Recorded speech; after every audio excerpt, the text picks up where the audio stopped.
as we see racial justice and injustice protests and commentary across the country. The lacrosse community has been engaged in reading the book Waking Up White and looking into this area over the past year, and we are looking forward this December to the 3rd and 4th to the White Privilege Symposium that's scheduled to happen at the Lacrosse Center, and you can find out more information about that online. So in all of this, often it's hard to find people who even have complete, full understanding or agreement on what we mean when we say Black Lives Matter. It's easy sometimes to lose focus on the importance of this and why our conversation and community need to continue to focus on it. So we asked today our speaker, Wally Alegbedi, to come and refresh us at this time. Wally is the Director of Strategy Management Services at Mayo Clinic in Minnesota. He's a member of the Department of Laboratory Medicine and Pathology, Diversity, Equity, and Inclusion Leadership Team. And he also serves as the president of the National Association for the Advancement of Colored People, at the Rochester, Minnesota branch. Mr. Alegbedi was a founding member of the Lacrosse Interfaith Shoulder to Shoulder Network, and he is a change maker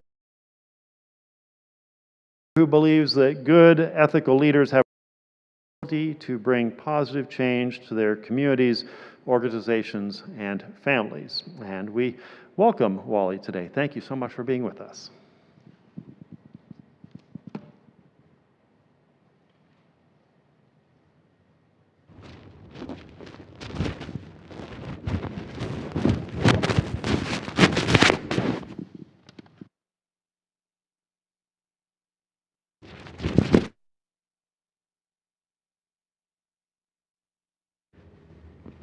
Thank you very much. I really appreciate the opportunity to be here.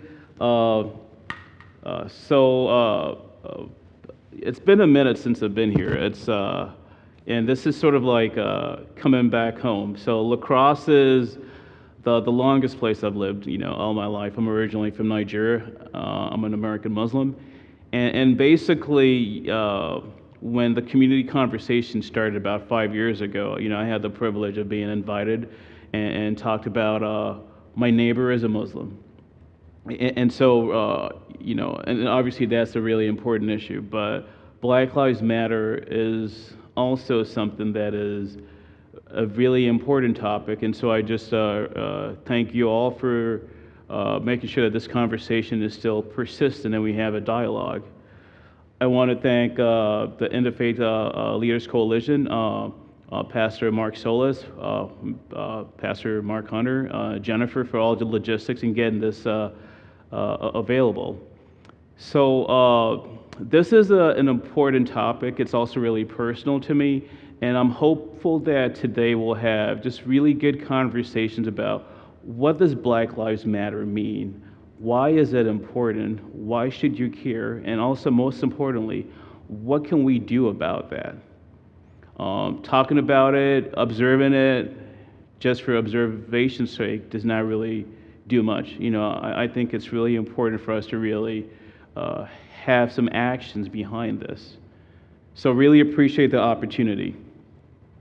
So in terms of a little bit about me, and I'm not gonna go into all of the details, but I think at the core, I'm a social justice leader.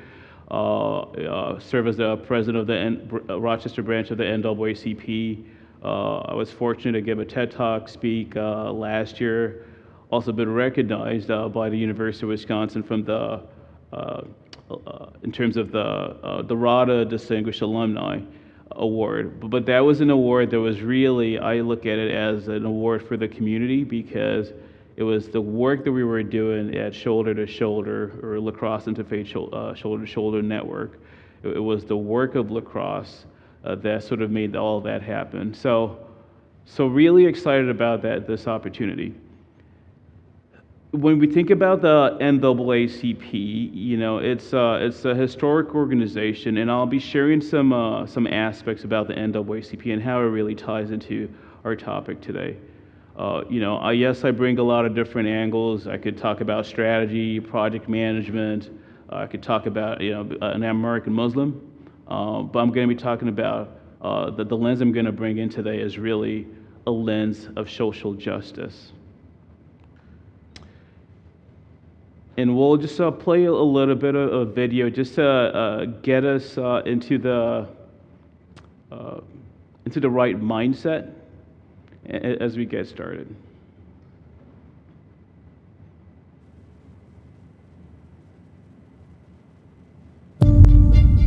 African Americans and other people of color are dying from COVID-19 at alarming rates. This year could have taken away everything. We're here today because George Floyd is not here. 2020 reminded us we've only come so far. And many of these restrictions had a disparate impact on Black voters.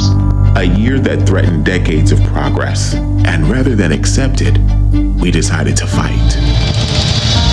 We persisted, organized our people, remembered where we came from, and most importantly, remembered where we're going. We organized. We inspired. We voted and voted and voted. We volunteered. We remembered.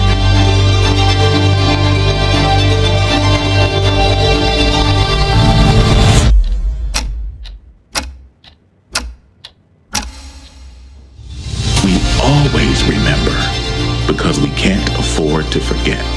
To be counted, to stop the hate, to empower ourselves and our community. We are the NAACP, still fighting for justice, still fighting for survival, still fighting for you.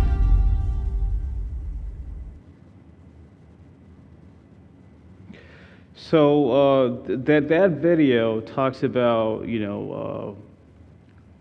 the NAACP is still fighting for you. Not just the NAACP, my sister here is still fighting for you. We all have to fight for each other. And when we think about Black Lives Matter, this is something that affects all of our kids. It's something that we can't brush it away. We need to really confront this, and we all have this responsibility. Now, in terms of just the vision of the NAACP, it's really something that came out about, how do we ensure that we have all individuals have equal rights to have equality of rights. I mean, that's the vision. The vision is we want to have equality of rights. We want to make sure there's no racial hatred, there's no discrimination. Equality. That is the vision. How do we get there? It's important to have that equity lens. How do we lift everybody up?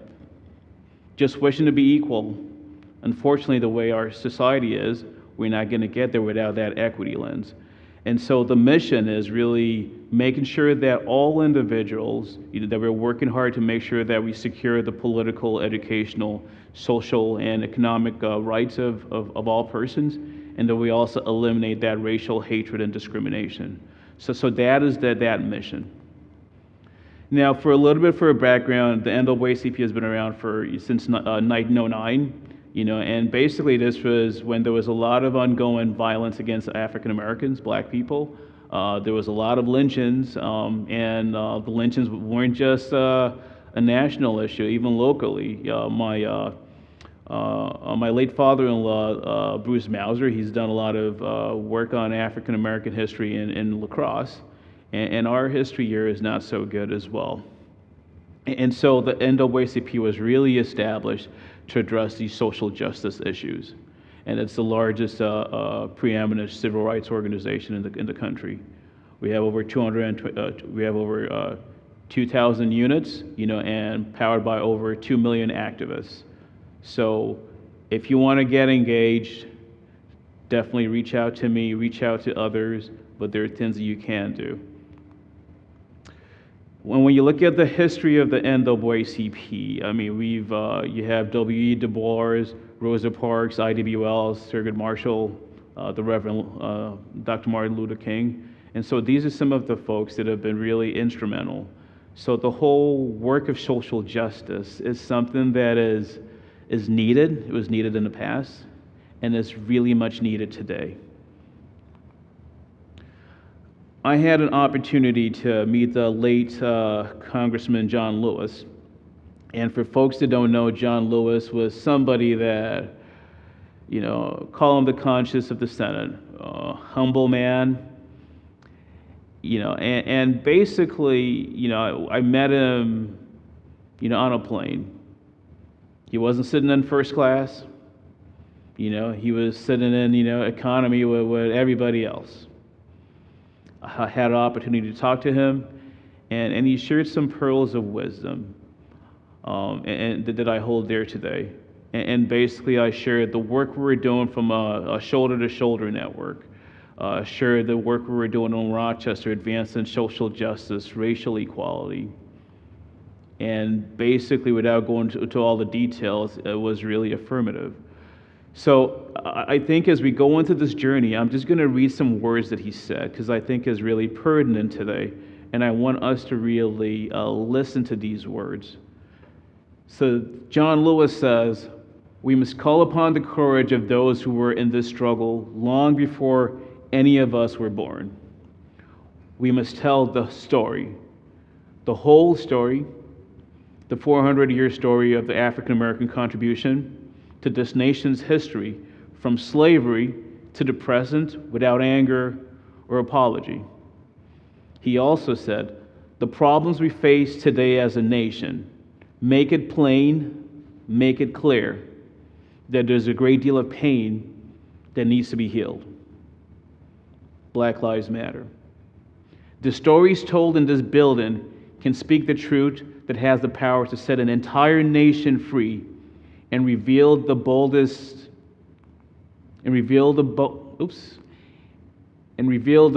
lesson of liberty, justice, and true democracy for all." So that was what John Lewis was telling us. And basically, I want us to really think about that. We all have that ability to make change. Now, some of you, and as the pastor said, people have different perceptions of Black Lives Matter. Well, what is it? And I'll give you a basic background. Black Lives Matter essentially is a decentralized political and social movement, that is against police brutality and all racially motivated violence in our country against black people. So that is, the core of what Black Lives Matter is.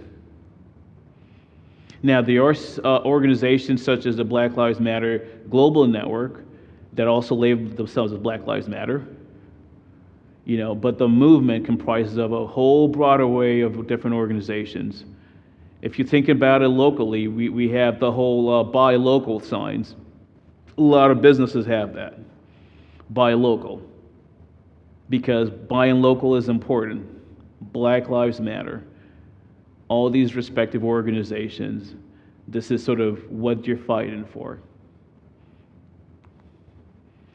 And when you're also thinking about it, if we look at the data, it's like, well, why is it important that we say Black Lives Matter?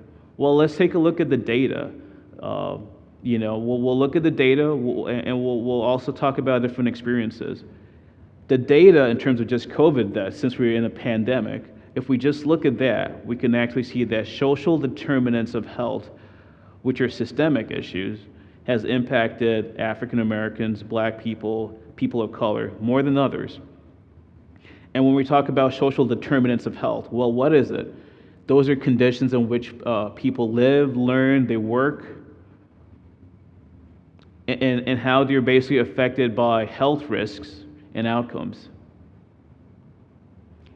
And so if you are an African American, a Black person, and has been historically marginalized, not access to good jobs, living in close quarters, being on the front lines, maybe not having adequate transportation, all of these social determinants, not having good food, access to green, healthy food, all of this over time plays an important role. So whether it's COVID, whether it's diabetes, it impacts people. And so when you also look at just the long-term and systemic health and social inequalities, you know, I mean, that puts people at an increased risk of COVID. So the COVID-19 deaths has really affected African Americans, Black people, more than others. You know, it's also affected people in the Latino community. So if you take a look at the data, and this is from the CDC, you can easily, you'll have the links here, you can easily get access to this. But you can actually see the rate at which African Americans, Black people, Hispanics, and Latinos die compared to whites. This is really stark. I also encourage people to please take your COVID vaccines because it does save lives. And I know many people that have lost a lot of loved ones, so please, it's no joke. But this is the data from the United States, you know, from the CDC. If you think about Wisconsin, how are we doing in Wisconsin? Well, we're actually doing a lot worse. In Wisconsin, more African Americans, more Latino people are dying from COVID, and more white people have a better shot. And that's the data from Wisconsin.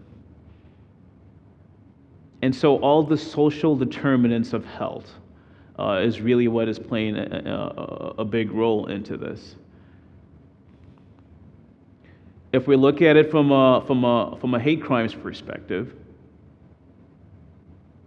and this was data that the FBI provided in their latest report, you can actually see that the racial and ethnic hate crimes surpass all of the others. It surpasses sexual orientation, so whether you're an LGBT or religious, hate crimes in terms of like Islamophobia, which is also really important. But race and ethnicity and ancestry, that qualifies as the biggest bulk of just hate crimes in the United States. Now, I wonder what is going on there. If we take a look at Wisconsin, we are actually doing worse. 39% of those racially motivated hate crimes are targeted against African Americans and Black people. Black Lives Matter. This is not some slogan that people are saying. We see the data every day, but more importantly, if you're a Black person in the United States, you're feeling this. It's not, the statistics are good, but this is something that you live every day with. This is something that you talk to your kids about. So 1 in 5 African Americans and Black people, they experience microaggressions. You know, and the word microaggression, I want you to take away the micro out of it because it's not small. You know, we need to look for a different word from this. It's a big deal. And so this was a poll that the Gallup poll did, and basically they found that 1 in 5 Black Americans felt that people treated them with less courtesy. I know that I've had my own personal experiences. They also felt that, more people thought they were dishonest or that they were afraid of them. There is a reason why I will never go into Famous Footwear, at least the store, or there's a reason why I haven't gone there in, 14, 15 years. Because at the Valley View Mall, when I used to live in La Crosse, I went to the store with my wife. She was shopping for shoes. And basically, I was calling my mom, getting recipes. I speak a lot of different languages. I was speaking my own language, Yoruba, talking to mom, putting down recipes, because who doesn't love mom's cooking? And so that was my focus. But going into the store, one of the store clerks, started to follow me around. Now, if you're a Black person, this is not new because this happens all the time. You just have to look and then you can see, okay, well, they're casing me. Okay, fine. But what was really frustrating was really wherever I was going, she was almost literally behind me. And at some point, my wife and I had to just stop and what is the problem? And she said that she wanted to know what I was doing on my phone. Now, if I was writing down the prices of goods, there's nothing illegal about that, and which is not what I was doing. So these microaggressions, over time, it makes an impact on you. They're like little mosquito bites, and over time, you just end up looking all so ugly because you have warts all over.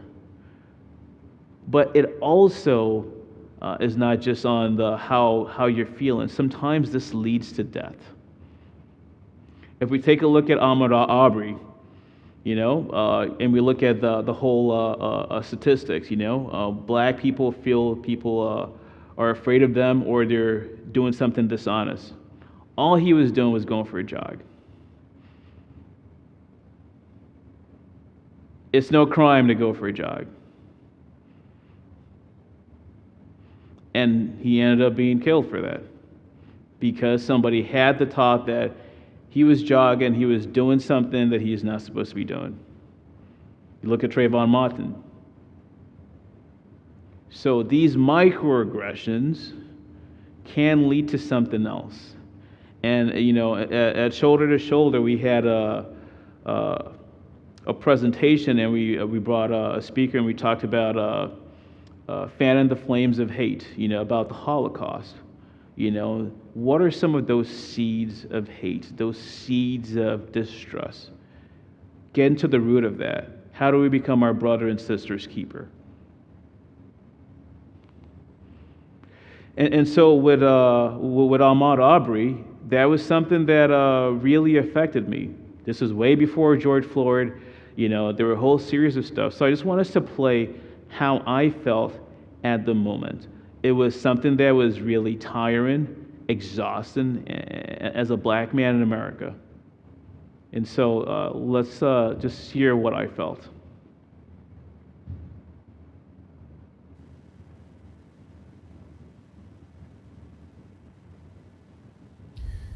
So I'm here reminiscing about Ahmaud Arbery, may his soul rest in peace.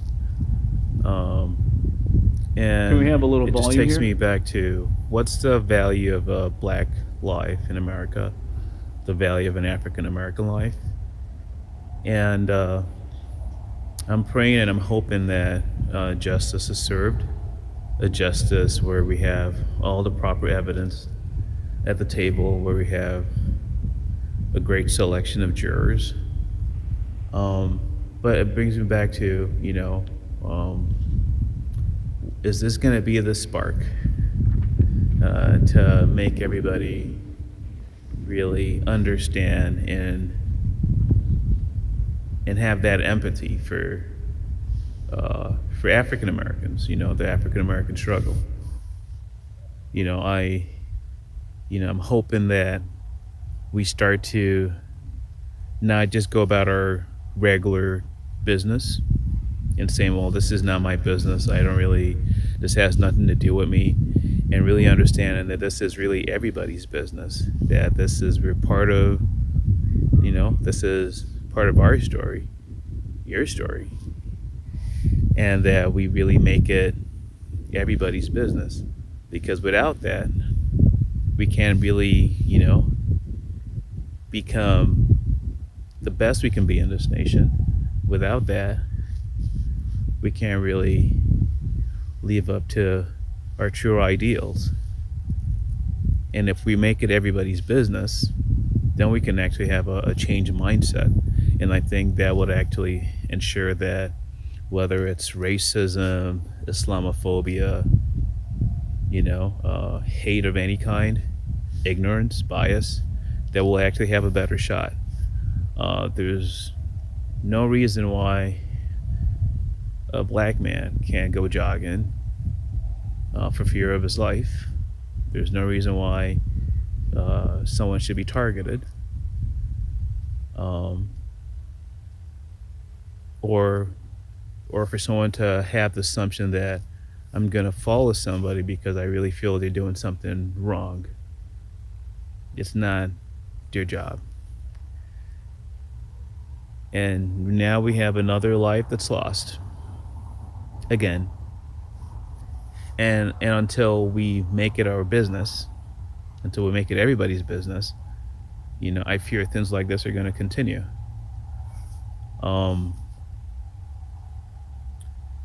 So it's I mean, I even look back at Reverend Dr. Martin Luther King in 1967.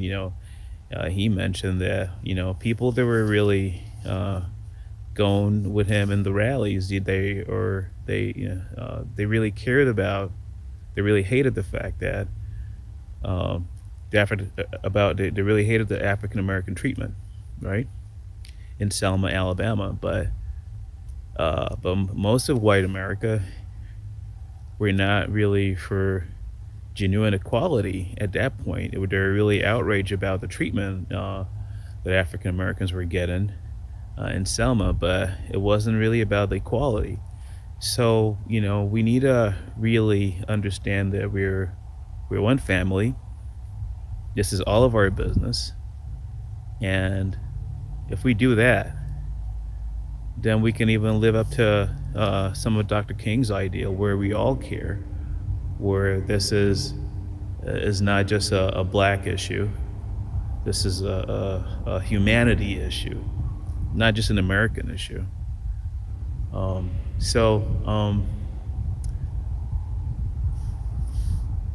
Yeah, I feel for the parents of Ahmaud. I feel for African Americans. I feel for the nation, but we need to stop this crap. It happens every time, and we don't really do anything meaningful, and we hope that things are going to change. It's not going to change until we actually take meaningful steps. It's not going to change until we believe that, what, my Asian American brother or sister, my African American brother or sister, people that look different than me, speak differently than me, they worship differently than I do, that they are all part of my family. And I care about them. And when we started to do that, that's when we can have this change mindset, because it's we're part of one. So just wanted to share my thoughts, but I really as a black man in America, an African American Muslim in America, it's this is very tiring, and we need everybody to say enough is enough. All of our lives matter, whether it's a police life, whether it's an African American life, any life, But when you look at the African American struggle, this is another situation, yet again. And so, our African American lives matter, and we need to, we want all of our kids to succeed. And so what can you do? You can support. You can speak up. And I think if we speak up together, then we'll have a better chance. So that was before the death, so right after the death of Ahmaud Arbery. There've been numerous other individuals that have passed since then. And that was my mindset. It was basically exhaustion, tired of this happening again. If we are frustrated with this happening, we need to do something about it. And if you're a black person in America, you're looking at your kids and you love your kids, but you're also scared that something like this may happen to them. I took my family and my sons. We went to the George Floyd Memorial. And when you go there, if you have not had the opportunity, I'd encourage you to do that. And you see the list of names of people that are no longer with us. And this is just a small subset. And so this is not an isolated incident. This is not about you have bad people doing things or bad cops. It's a big systemic issue. But if you're a father or a mother and you're looking at your kids, you don't care about whatever those answers or whether it's this person's fault, but you know there is a problem and we need to fix it. And we cannot fix this alone. This is not an African American problem. This is an American problem. Black Lives Matter. The data is very overwhelming. And the reason why I'm starting off with the data is there should be no doubt that, look, there are people that are being targeted, that systems have been put in place. If you take a look at just, black students, our kids, are arrested 3 times higher than white students. That's a fact.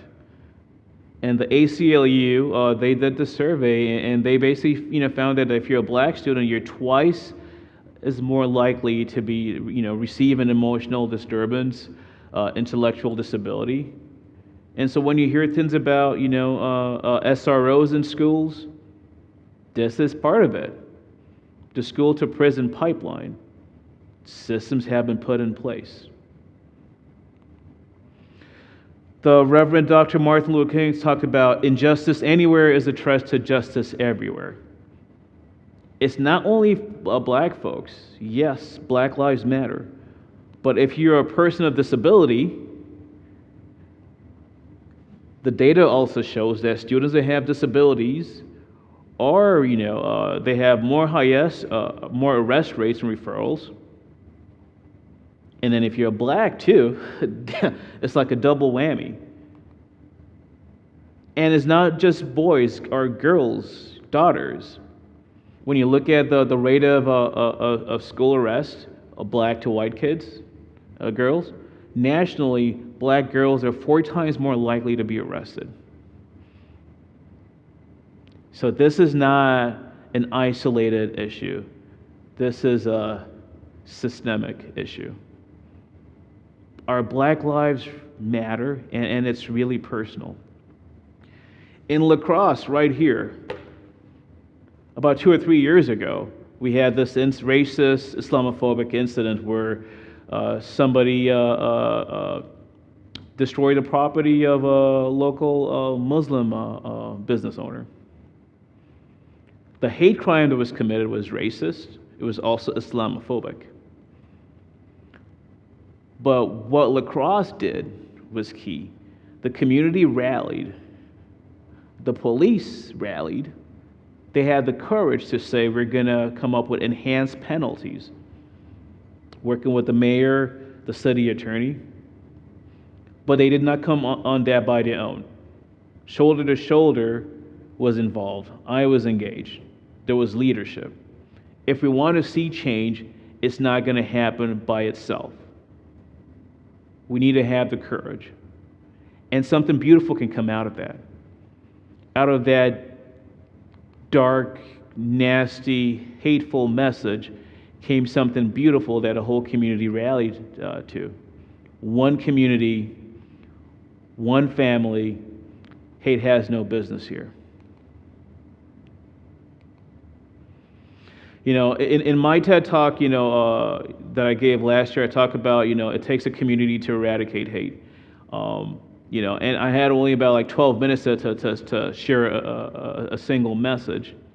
But there are more messages of hate, in the community. I can tell you when I had a surgery, a successful surgery, which I'm glad my wrist is now working. But I had a surgery, and the person that did the surgery, and this was not at Mayo Clinic, by the way, but the person that was doing the surgery, he was talking to me, and we've had several conversations. But when my wife came in, he would not look at me. He was always looking at my wife. I felt invisible. He held my hand, and he was telling her, your hand is going to be okay. I was the one that had the surgery done. Talk to me. Not my wife that's white. Invisibility. When we talk about we are men, we need to be seen. We need to be respected. All of that takes a toll. over time. It's also present right now. 2 months ago, my son, my 8-year-old son, basically came and he said that somebody in school told him, I don't need to listen to you because you're black. A fellow student went to school to figure out, well, first of all, what's going on? Because this is really crazy. The student did acknowledge that he said that. And so our kids are listening to us. This is a culture issue, because that's not the boy that's, or the kid that's saying stuff. He is learning that from his environment, from his family, whatever is around him. And it's not just a white or a black issue. They're black folks, they also think that, well, hey, I don't matter because society has said that you don't matter. So this is the problem that we're trying to deal with. Our Black Lives Matter. Philando Castile, and I'm not going to go into this, the data is out there. Not reaching for anything, he gets shot. And if you're a black father or a mother, having to tell your son, okay, this is when you get stopped, this is what you do. It's really traumatizing. Do I get my license? Don't I get my license? You get your license, you may get shot. You don't get your license, you may get shot. What are you going to do? People aren't making this stuff up. Black Lives Matter. And the impact is really real. So sometimes, I think that we need to have this analogy of kind of like, in the 80s, where, it was Save the Bald Eagles, and everybody rallied about that. Everybody loved our bald eagles. It didn't mean the lions were not important. It didn't mean polar bears were not important. It was an intentional effort. Let's save the bald eagles, and now they're thriving. We need to have that same mentality for our African American brothers and sisters. We need to look at it from a Black Lives Matter. It doesn't mean that white lives don't matter. But the focus, the intentional focus, is on those that are most affected. And that's what we need to take. If we do that, we can move forward. And again, you need to look at your history to know where you're going. That's what Maya Angelou said. I've showed you a lot of data in the past. I've showed you what's going on presently. We still have issues in this country. We still have issues in our communities. Black Lives Matter is still very relevant, and the data shows it. Our stories show it. So it's a time for renewal. And the deaths of George Floyd, the deaths of Breonna Taylor, Ahmaud Arbery, Tamir Rice, so many people. We could keep going on and on. It tells us that we still need that need for renewal. This is the time for renewal. And so I call on all of us to really weed the garden and sow new seeds. When I talk about weeding the garden, it's an intentional effort. Whether you're an organization, a community member, a pastor, imam, man, white, whoever you are, an intentional effort needs to be done. It's not just for old people, young too, an intentional effort if we want to change our society. Now, when I talk about weeding that garden and sowing new seeds, this is the seeds of love, seeds of ending systemic racism, the seeds of ending racial disparities, health inequity, racial disparities in employment outcomes.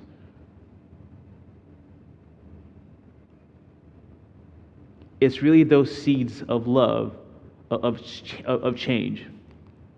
And this garden that I'm talking about, it's a garden where everybody is welcome. All are welcome. Whether you're young and old, rich and poor, black, white, Latino, Hispanic, it doesn't matter whether you're Muslim, Christian, atheist. It's a garden of equity. It's a garden where Black Lives Matter, because without that, all of our lives can matter in this truest sense. So we need that change mindset. How do we do that? We get to know one another. It's not hard, but there has to be that intentional effort. Reach out to people that worship differently than you do. Reach out to people that look differently than you do. Reach out to a black person. Don't be afraid. What are you afraid about? Talk to people. Expand your circle. Learn from the past. The African American struggle, there's 400 years that we can learn from. Morally wrong, but this is something that we may not be responsible for individually in this present day, but this is our history. How do we change our legacy to something better? Break bread, eat food with people that you may not know. And that intentional act that you start to learn about their stories, you start to learn more about them, it makes a big impact. And ultimately, it's all about being an ally. So you need to be able to stand up against racism, bigotry. You need to support Black lives. And it doesn't matter whether it's an individual, if you're an organization or a community, you have a role in this. You can volunteer your time. You can donate money. It's always easy to me, and I know that we have still a lot of work to do, because I can look at different organizations where they have different causes, but when it comes to social justice, there's not a lot of money that goes there, but everything else, there's a lot of money. So society, we're saying, the message is, this does not matter. We need to donate our time. We need to donate our money. We need to embrace all people. It's about walking the walk. And we need to see, ourselves in the other. So I'll just, and I know we're virtual and not a lot of people here, but, if you can close your eyes and just imagine, imagine that you're all your hopes and dreams. For parents, I want you to think about your beautiful children, Black, brown, white, Asian, Hispanic. Think about all the love, all the hopes and dreams you have for them. Keep closing your eyes. I imagine you want them to have a joyous life, a wonderful family, great job, contributing to society. Now, I want you to really hold that feeling. And I want you to visualize your face in your loved one. Now, open your eyes and imagine George Floyd in that. You need to visualize yourself in the other. When you're interacting with somebody in the community, you want to say that this is my father, this is my brother, this is my son, my uncle. We need to visualize and see ourselves in the other to make it real. If we do that, I think we'll be able to really solve this issue. So really appreciate the opportunity. At the end of the day, we need to make sure that, Black Lives Matter, and then racism, discrimination, it's really everybody's business. That's how we really solve this. So I will end with a quote from John Lewis, because I'm a John Lewis fan. He talks about, and I've showed the data and the stories, there's still much work to do. And as we pursue this worthy goal, this is a worthy goal sent to us from the ages, we must not shrink. We should not give up. We should not give in or give out. And it's easy to get lost in the sea of despair. We should not do that. We need to keep the faith. We need to keep our eyes on the prize. Black Lives Matter. Thank you, Pastor. Amen. Thank you, Wally. And we're going to go ahead and move to our question time now. So if you have a question for Wally today, go ahead and post that in the chat, and we'll be posing those questions to Wally. So I'm going to Sure, steal go your ahead. podium here. You can have a seat if you'd like. Yes. So that was an excellent presentation. Thank you very much. No, thank you for the opportunity. Yeah.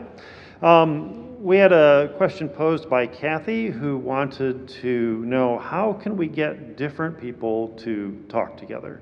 And I think you talked about that a little bit with breaking bread together is one way to do that. Visualization's a powerful tool. Do you have other suggestions for how do we get people that just don't see the eye to eye to actually talk? We need to have an intentional approach. And so, Kathy, appreciate your question, because you're trying to get to, look, we have systemic issues, but at the end of the day, people are the ones that create systems. So we need to invite your neighbors, invite people that, look differently than you do. And so somebody needs to take that step. And don't wait for others, because everybody is waiting for everybody else. And I say that we are the ones we've been waiting for. So if, when we started Shoulder to Shoulder, for example, I was waiting for others in the community, leaders in the community, to take a step. But I was seeing how it was affecting my kids. I was seeing how it was affecting my family, the community, and I started to do something about it. So, Kathy, don't wait for others. You take the initiative and make it happen. All right. Thanks. That's helpful. So, as I mentioned earlier, the La Crosse area has had a program for over a year now called the Waking Up White Collaborative, where we are encouraging church groups, school groups, book clubs, lunch business discussion groups to read the book Waking Up White and other resources. I know the book is available in our local libraries, and it's a tool we've made available. You can find out more about that on the La Crosse Waking Up White Collaborative website, and if you Google that address, you'll find it, or we'll hopefully have that posted here in the chat as well. So Kathy asks, she had heard another speaker talk about their experiences with racists recently, and she wonders, how do we hold people accountable for their actions? Especially these days, it seems like more people feel like they can do things without shame or without consequence. Yeah, we need it's a big question. It's a multi-pronged approach. First of all, individually we can hold people accountable by saying this is wrong. That's more at an individual level. I think from a system perspective, which is where you get a lot more impact, we can vote people in that have an equity lens. In organizations, we can actually make sure that we have policies that advance equity and lift everybody up. Our police officers, we can hold them accountable. And I say that coming from a military background. My family, my uncle was in the Navy. I have people that serve in the armed forces, but we want police officers to live up to the police creed, to serve and protect all members of the community. And so, similar to if I do something wrong at work, I have the opportunity to get fired. We need to be able to have that accountability too, and not just for police officers, but as in society. That's just one aspect. So that's how we do that. We hold people accountable. If you're speeding and you pass a red light, there's a good chance you're going to get a ticket. If you're not able to get a ticket, then why stop? So we need to have those accountability processes in place. Okay. Speaking theologically and coming from a Christian perspective, we often talk about the concept of sin not just being something that individuals engage in, but something that collectively we can be responsible for. And in many Christian traditions, we have a prayer of confession where we ask for forgiveness, not just for things we have done, but for things we have left undone. And I think at least for me, it's helpful to remember that when it comes to addressing the sin of racism, there's a lot that is committed by what's left undone when people who mean well, who don't agree with racism, but don't speak up or don't vote or don't make an attempt to address the issues that they are concerned about, but they're not taking action. Yeah, I agree with you. I mean, you look at it from Christianity, from Islam, at the core, it's be your brother and sister's keeper. Mm-hmm. How are you being your brother and sister's keeper if you're keeping quiet? It's okay to say my sister's lives matter. It does not mean my brother's life don't matter, but if my sister is the one that's being persecuted, I should say my sister's lives matter, and then take action to make sure that she's protected and she can thrive. We need to get out of our own way of looking at whatever insecurities or fear we have, and that's how we solve this, because we're the ones that have put in the systems in place. Mm-hmm. Maybe not us, but our forefathers, at least for some. But we have a duty to make change, positive change for everybody. And so that's how you do it, right? It's not observing the problem, it's really holding people accountable, changing those systems. But if you're well-intentioned, and I suspect a lot of people are well-intentioned, but if we don't act, if we don't rebuild new systems, we're still going to be in the same spot. Mm-hmm. Yeah, and one of the pieces that I've picked up through the educational process we've been doing in the La Crosse area, and it's something that had never even really occurred to me before, but it's kind of a duh moment, is that too often I think society at large, especially white people at large, tend to think, well, this is, race is something that has to do with people of color. We should ask people of color to help us solve the problem. Well, it's not the problem of people of color. It's a white people problem. Yeah. Racism is a white people problem, and white people have to take responsibility for solving it. Yeah, and listen to the stories people tell you. I mean, I've shared, my stories. There are countless others. Mm-hmm. The data is there, and so it's sometimes you need to take your veil off, because the data is showing you there's a problem. The personal stories are showing you what's a problem. If you can put yourself in somebody else's shoes, you can see there's a problem. And so we need everybody to really be in. We need everybody to help us solve this. And don't underestimate the power that you have, because, in Shoulder to Shoulder, for example, I mean, this was a group of, a small group, of different ages. We had June Comey, she was, I believe, 95 then. Mm-hmm. So there is no age to this work, whether you're young, old, there's no age. But what we did do is, the status quo is not acceptable. We want a society that works for everybody, and good men and women gathered together to make positive change. Same with the NAACP, established in 1909.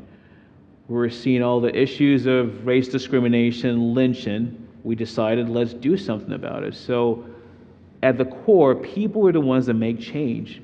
And God has blessed us with the brains, with the knowledge, with all the tools.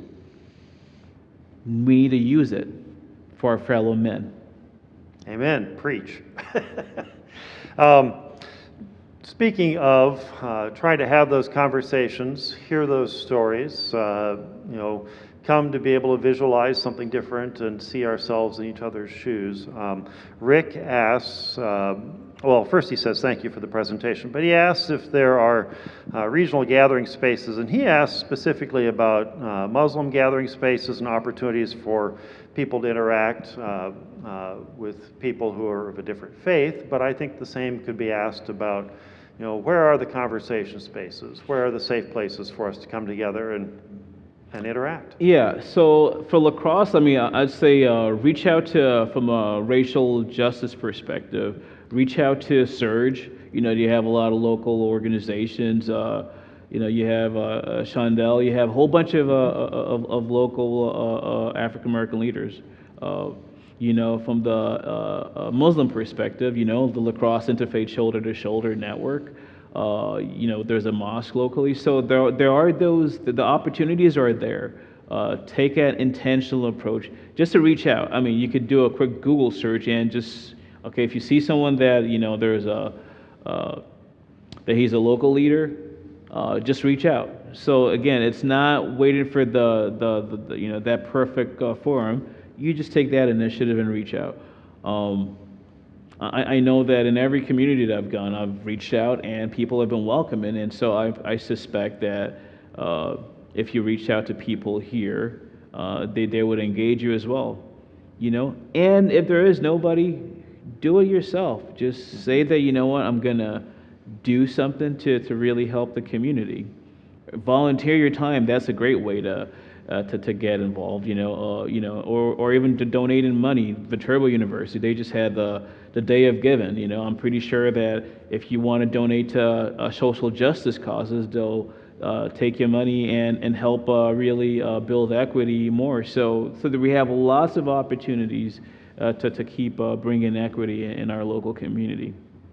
Excellent, thank you. And you know, I think it's also helpful for us to practice loving one another and offering grace to one another. For sure.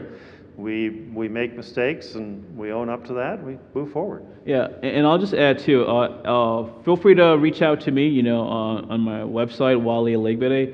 And so if you're trying to look for folks, you know, I can help connect you with people locally or in Rochester or nationally. But don't get stuck. Mm-hmm. Right. Fantastic, thank you. And I'll mention again, the Lacrosse Waking Up White Collaborative is another excellent resource to make some connections. They have a symposium coming up December 3rd and 4th. It'll be at the Lacrosse Center. Big deal. We're having some national authors and speakers come in. Fantastic opportunity for people to get educated. You cannot hear the virtual applause, so I'm going to make it real. And I want to thank everyone who joined us today for this very important topic, as well as thanking Wale Elegbede for coming and speaking with us. We hope that you will join us again in November when we will be addressing mental health issues. And once again, thank you. Bless. Thank you.